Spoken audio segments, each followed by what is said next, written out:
Go to logi.gg/Datto and use code Datto10 to save money on your next Logitech purchase. Bad news, I am slightly late to bounty prepping season. Good news, this video is going to have information that I would not have had I made this video a little bit earlier. Welcome to the How Do I Prep for Final Shape video. I originally wasn't going to do one because most of what I think people should do is in the weapon pattern video, which is linked in the description, but Bungie has revealed some more information that I think is at least important enough to tell you about that it warrants a full video. So let's prepare. Before we begin though, I do just want to say that in reality, you do not need to actually prepare for Final Shape. Most people probably do not even need to continue to watch this video outside of points number 0 and number 1. A lot of the stuff we're going to get into involves a much more hardcore mindset, as we'll discuss. Number 0 on our list is the fact that Shadowkeep, Beyond Light, and Witch Queen expansions are all free for the next month, and I believe Lightfall is currently available on PS Plus. And you're also getting access to all 4 current seasons of content. To all people wondering if they should come back to Destiny, if there's a time, it's right now. However, when these expansions go away, when that access is revoked, there may be some issues with accessing their content. Example, Osteostriga from Witch Queen cannot be reshaped if you lose access to the Witch Queen expansion. Stasis is a part of Beyond Light. If you don't own Beyond Light, well, take a guess what happens to Stasis. I would take advantage of the time you get with all of this content, but if I were to prioritize, I would say chase down some of the best weapon patterns of the year as your number 1, as, again, we'll discuss. The Witch Queen campaign is also incredibly good, especially on Legendary difficulty, and especially if you have a run to team with, so if you can make the time for that, I would definitely make the time. Number 0.5 is free Bright Dust in the Eververse store every weekly reset. It's still happening until Final Shape, so just go to the store and scoop it up. The number 1 thing you should be doing is going to get weapon patterns from previous seasons as outlined in that video that I made. At a minimum, assuming you played during the year, you should be going to buy the 1 free red border from each of the vendors each week.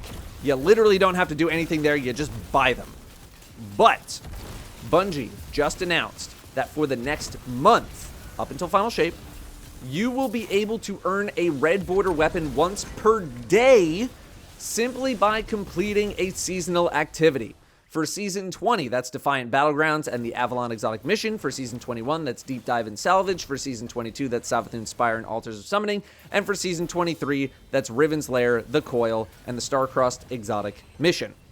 The game will give you red border weapons for patterns that you have not completed. This is an excellent way to very quickly complete patterns if you have not been grinding at all. You can get through 1 activity for each of the 4 seasons in about 30 to 40 minutes total by doing a Defiant Battleground, a Salvage, a Savathûn Spire, and a Riven's Lair. All that's going to be about, let's call it 40, 45 minutes.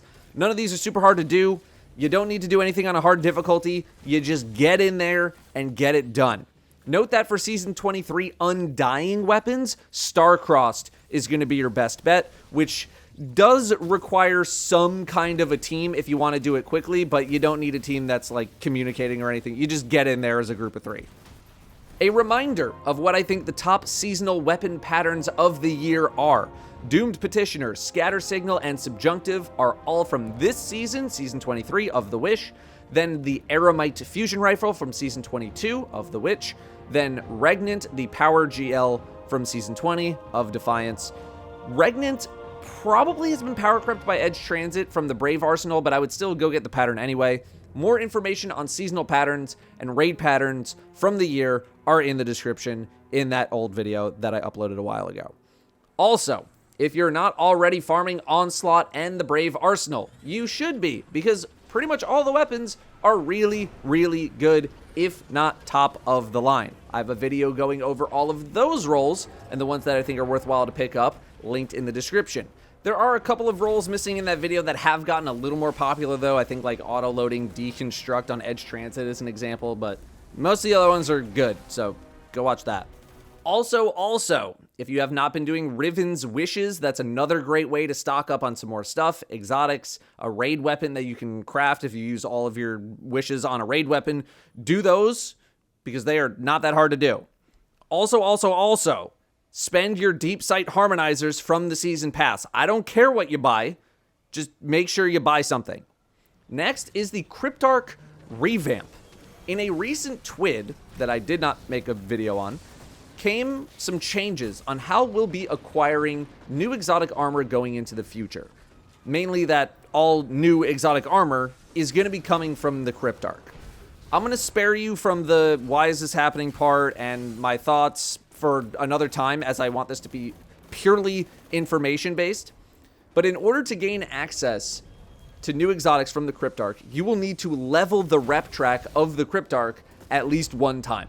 You will level the rep track by decrypting engrams at Rahul, at the Crypt AR. After you do one rank reset, you'll be able to buy new exotic armor from Rahul for one exotic engram and one exotic cipher. So maybe start stocking up on ciphers. You can hold 5 of them. People are stockpiling exotic engrams in order to be able to rip through the Crypt AR's reputation track as fast as possible, as doing the precision decryption, aka the tier 2 decryption, is gonna give you the most amount of rep. However, it costs 2 Ascendant Shards in addition to the exotic engram, which means at the most, you'll be able to decrypt 15 engrams before you run out of shards. The next best thing is doing the non-precision decryption, with the third best just being ripping open your exotic engrams. So people are hoarding as many exotic engrams as possible on their characters and in their postmasters. In case it wasn't implied, this Crypt AR revamp is happening in final shape, so don't start doing this now, start saving. So how? How, you ask? How are they saving engrams in their postmaster? Well, if you're full on engrams, the game forces any new engrams to the postmaster. So any earned from the core playlists, for example, will go to your postmaster, and any earned randomly that drop on the ground will also go to the postmaster if you don't pick them up. The annoying part about this is that you have to play with nearly full or completely full engrams, which is a horrible way to play the game, especially having to micromanage your postmaster as well. I would probably start this process closer to final shape if you are going to do it, because it will make normal gameplay up until then really annoying. At the least, have one slot open in your engrams so you can pick up regular legendary engrams off the ground. I can't believe I'm saying this, but if you're someone who cares that much about doing this, you can actually store more shards in the form of exotic armor masterworking. It costs 3 shards to masterwork an exotic armor piece, and you can dismantle it for 1 shard. You throw the exotic in your vault, and then dismantle it later when you need a shard. This requires a lot of Grandmaster Nightfall farming though, since you need to invest a lot up front. If you're the kind of person insane enough to grind that much to be able to store shards in your vault in this way, you've probably already thought of or know of this method, and if you haven't, you're not insane. Next is bounty prep. Who needs to do bounty prep? Pretty much no one outside of people going for a high placement in the raid race, or if you're a YouTuber and you make build content. Bounty prepping allows you to hold XP now and gain XP now to turn it in when final shape starts to get a head start on whatever you're going to need XP for. The best time to start was 2 weeks ago, but if you didn't already know that, then you're probably not someone that needs to bounty prep. The best bounties to prep are weekly bounties like clan bounties, ascendant challenges from the Dreaming City, Europa bounties from Varix, Cosmodrome bounties from Shaw, and various others like moon bounties from Eris, Nightmare Hunt bounties, and a few one-offs here and there. The best way to check to see what you have completed and what you still have remaining is to use destinyrecipes.com/checklist and then click on show bounties. It's going to show you every bounty that you've completed and every bounty still available to complete. Get as many of the 12,000 XP kind as you can completed, followed by anything with 6,000 XP. Do not save repeatable bounties, and do not save threader bounties, as these are worth the least amount of XP, unless you just have nothing else. There are plenty of non-repeatable bounties to do in the game that are going to fill up your quest and bounty log, though, so there should be enough for you. Next is spending your legendary shards. Legendary Shards will be permanently leaving the game in final shape, which means you should start burning your collection. Unfortunately, there isn't as much to burn them on nowadays. You can buy phantasmal fragments from the moon, 10 shards for 1 fragment, which you can then turn into Glimmer down the road so that you can continue to not have to manually farm Glimmer. Not that I think that's a huge problem for most people just playing the game. You need 10 fragments for a 10,000 Glimmer turn-in, so 100 Legendary Shards is going to get you 10,000 Glimmer in this way.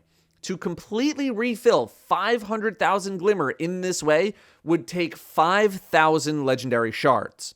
What else can you do? Well, whenever the gunsmith happens to be selling a weapon with a masterwork at level 5, which on average happens 1 time every few days, you can spend 30 shards and 7,000 Glimmer to buy the weapon and then convert that into an enhancement core. 10 of these cores would get you an enhancement prism, so 300 shards and 70,000 Glimmer, plus another 10,000 Glimmer for the exchange, and then 10 prisms can get you an ascendant shard, which would be 3,000 legendary shards, 700,000 Glimmer, plus another 100,000 Glimmer for the exchanges, plus another 50,000 for the final exchange, so it's 850,000 Glimmer. 850,000 Glimmer can be purchased with 850 legendary shards, so to get 1 ascendant shard would cost you about 3,850 legendary shards. However, every time you dismantle the weapon, you get 3 legendary shards back, along with a small amount of Glimmer, so it's actually a bit less, and I don't want to do the math on that. I have 40,000 legendary shards, none of which were acquired by any duping glitches or anything like that. They were all earned honestly. So I would be able to do this 10 times for 10 shards. Would I rather just run a bunch of GM Nightfalls? Yes. Do you need to do this? No. But it is one of the very few ways to burn your legendary shards right before they disappear from the game if you are going to be that adamant about preparing.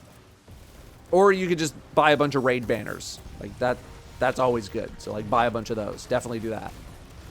How about less insane ways to get higher level materials? If you want enhancement prisms, you run Legend or Master Law sectors. I ran a Legend and a Master. I got 2 prisms on Legend. I got 1 on Master. So unless I just got really unlucky, just run Legend. It's easier anyway. You can get through way more runs on Legend than you can on Master. For Ascendant Alloy, things like Legend Onslaught and the Coil are going to give those in pretty good amounts, while Ascendant Shards are still dropping pretty nicely from Grandmaster Nightfalls. Stock up on materials, stock up on Spoils of Conquest if you're doing a bunch of raiding, all that good stuff.